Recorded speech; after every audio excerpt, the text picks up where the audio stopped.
नमस्कार दोस्तों, मैं अनिल कुमार शर्मा आपका स्वागत करता हूं Anil Sharma GB YouTube channel पर। अगर आप मेरे इस चैनल अनिल शर्मा जीबी पर पहली बार विजिट कर रहे हो तो आपसे आग्रह है कि आप मेरे इस चैनल अनिल शर्मा जीबी को सब्सक्राइब कर लें ताकि मेरे द्वारा जो भी वीडियो बनाई जाए उसका नोटिफिकेशन आपके पास सबसे पहले पहुंचे और आप मेरे वीडियो को देख सकें। 18/8/21 को 2021 की बात है, ये 24 अब लगभग ये मामला 2.5 साल पहले का है। तो 18/8/21 को अधिसूचना संख्या 857 के माध्यम से बिहार राजकीयकृत प्राथमिक विद्यालय प्रधान शिक्षक नियमावली 2021 जारी की।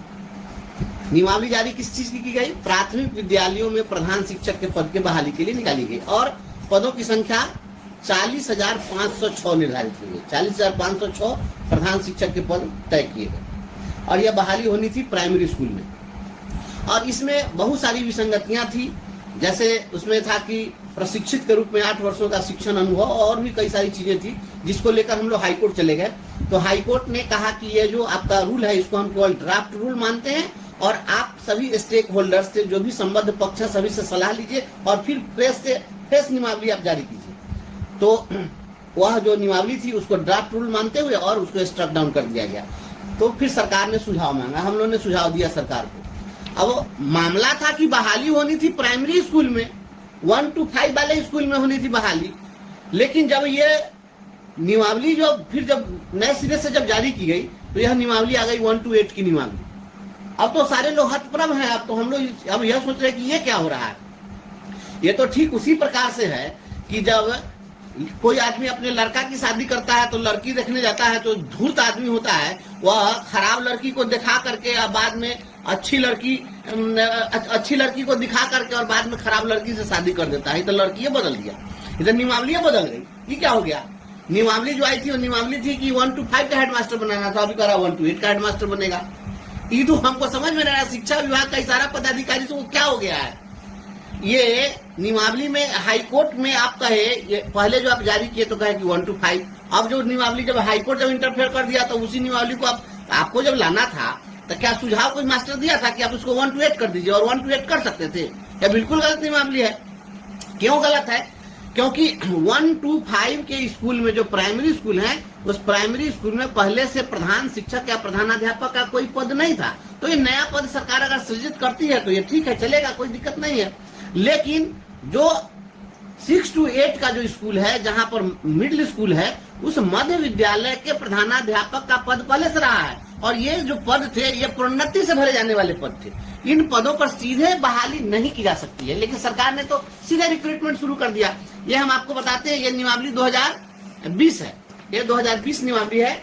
और 2020 नियमावली को यदि पढ़िएगा तो 2020 नियमावली में कंडिका 4 में लिखा हुआ है कि प्राथमिक विद्यालय का मध्य विद्यालय में उत्क्रमण के फलस्वरूप पंचायत द्वारा नियुक्त पंचायत शिक्षक स्वतः प्रखंड शिक्षक की प्रासंगिक श्रेणी में आ जाएंगे और उनका नियंत्रण पंचायत समिति के अधीन हो जाएगा।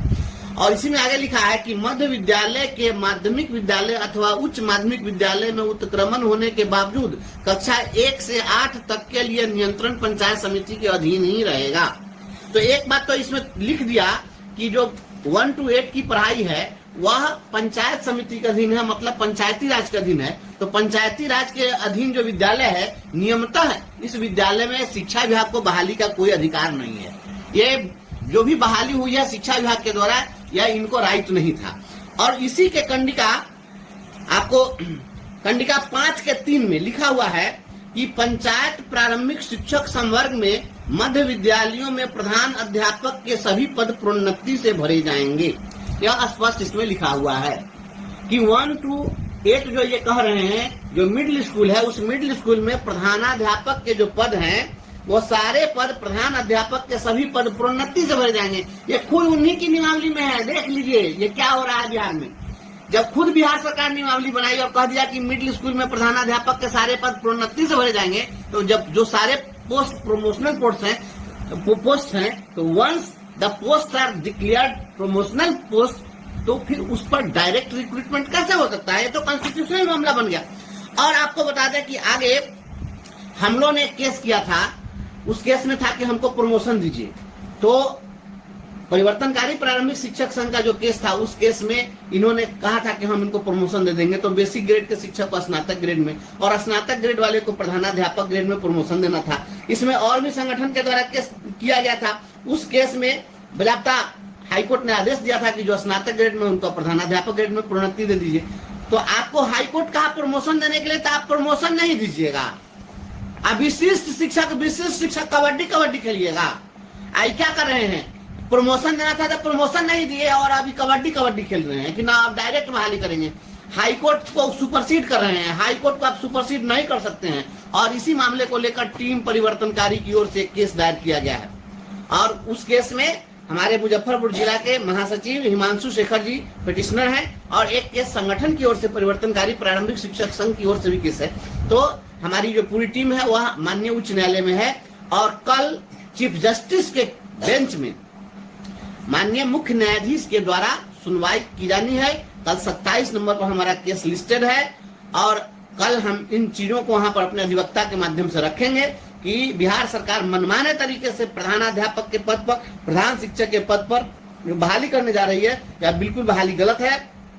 पहले हमारा प्रमोशन दो और उसके बाद जो बहाली करना है बहाली करो, लेकिन पहले हमको प्रमोशन देना होगा। अगर आप हमको प्रमोशन नहीं दीजिएगा, हाईकोर्ट फैसला देगा और आप उसको सुपरसीड करिएगा तो आपको अदालत में हम लाएंगे और जरूरत पड़ेगी तो सुप्रीम कोर्ट तक जाएंगे।